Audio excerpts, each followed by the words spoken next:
Hey Fansplash fans, what's going on? It's Jesse Swift, and it's Wednesday again, so that means I do another Flash review. I think this is episode like 5 or something, and Dude, what are you doing? yeah, man, I'm sorry. You were running late. Get out of there! This is my show. Yeah, okay, man. You take the show.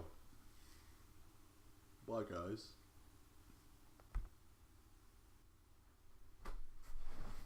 Freaking Earth 2 imposters. There's only one thing I know about life. I know some things happen by chance. And some things happen because we make them happen.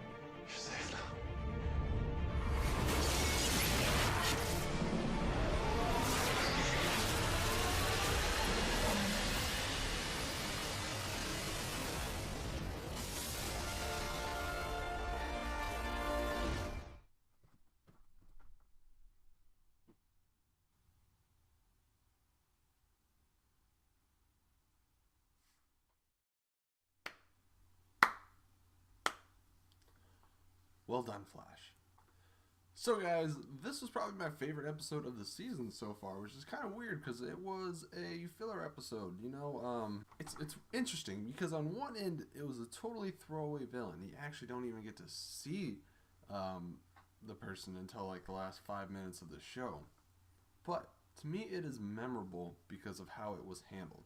They definitely took another opportunity when they're not taking huge steps forward in the story.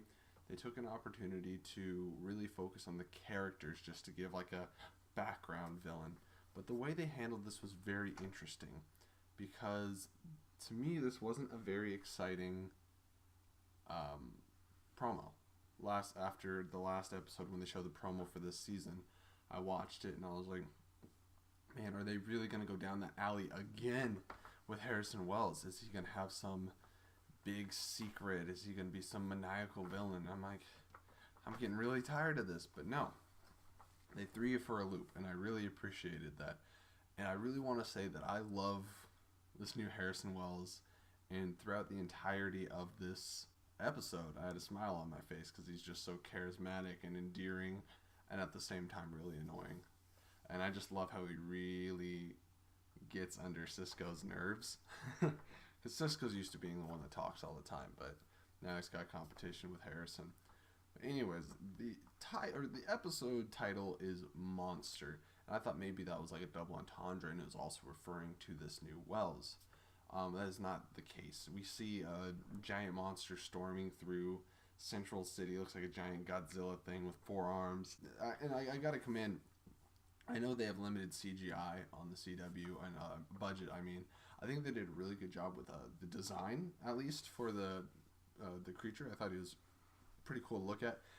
They didn't really have him do much because I'm sure he was a very expensive effect other than just kind of walk around, which that makes sense because it's then revealed that it's just a hologram, and I love what they did with that. They still found a couple moments to really have a heart-to-heart. So it's not a Flash episode without either Joe or Harrison or somebody sitting down with somebody else and having a heart-to-heart with them. That's what makes a CW show. But the way it was done was very well handled. Being somebody that was, elementary school, junior high, I was teased and picked on a lot, so I understand that wanting to feel powerful when so many people put all their energy into making you feel weak and small. So good message for this episode. And now I want to talk about some of the character things that we explored. We didn't have a huge amount of action in this show, but they more than made up for it with the moments they had with Caitlin and Joe, and I really liked what they're doing with Julian. We've seen that there's a really contentious relationship and a lot of friction between Barry and Julian. Barry's trying his damnedest to be the likable guy that he is, but Julian for some reason has just got a total stick up his ass and can't seem to get along with him. And Barry tries to do everything that he can. He offers Julian, he's like, here, listen, I'll listen to you. I want to learn from you. You're so much more intelligent than me, like really speaking up to his ego. And I'll give you the lab. Eventually, Barry finally starts breaking through his barriers, and I think there's just a really great moment towards the end of the episode where he really explains look, I hate looking at all these people that were blessed with these abilities. He doesn't view it as a curse. He's like, all these people that are privileged enough to have all these abilities, and they just squander it by robbing banks and causing crimes and hurting people, and it infuriates him to no end. And he thought he had the Flash pegged down, and he's like, the Flash has made the CCPD lazy. And then Julian at the end of the episode is trying to confront the person that's creating this giant monster hologram. Then he finds out, well, he doesn't find out right away. The person makes a quick movement, so he pulls out his gun to shoot him. It's a 15-year-old kid. Luckily, Flash was there, and he stopped the bullet and saved the kid, and also saved Julian from a career-ending mistake. I mean, that got me right here. And I've hated this character, played by Tom Felton, but I really appreciated that just through a little bit of exposition and stuff, we were able to find out kind of what's going on with the core of that character. And in turn, he made him a lot more likable, or at least you could relate to him or understand him. And I would actually like to see him at some point join Team Flash. Now, I know that's an ever-expanding group that keeps getting bigger and bigger. Now we have Iris, Wally, Caitlin, Cisco, the new Wells. We don't know how long we'll have him.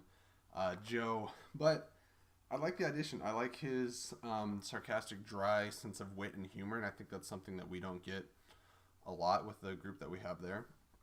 So I want to transition into what's happening with Caitlin Snow. So we're getting to see more of her transformation into Killer Frost. It's now starting to take a darker turn. And I was wondering, how are you going to make Caitlin Snow, who's a real kind, nice individual, transition into that Killer Frost? And it looks like her powers are associated with kind of this darker side of herself that she can't control.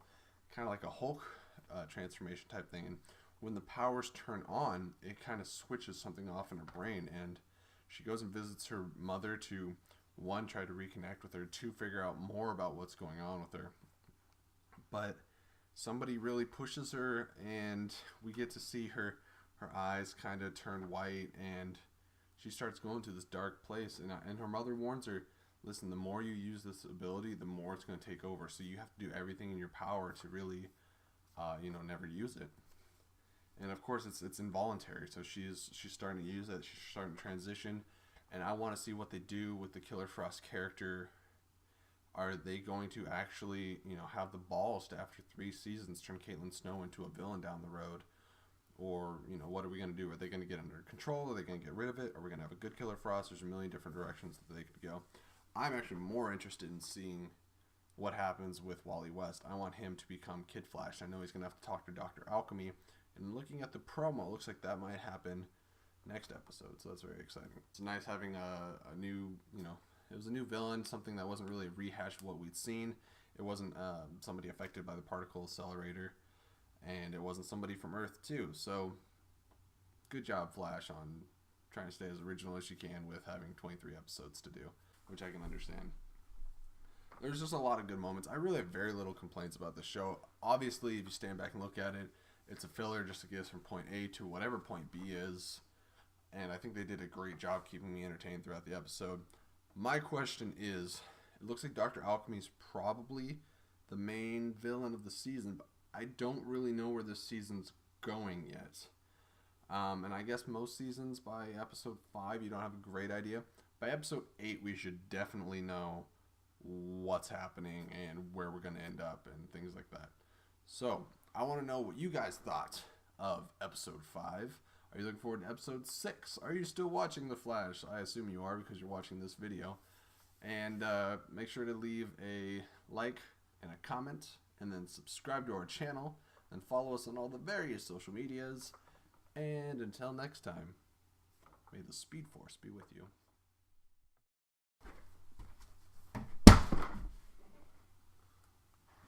Hey everybody, thanks for watching. Hope you enjoyed it, and keep an eye and an ear out for exciting new content.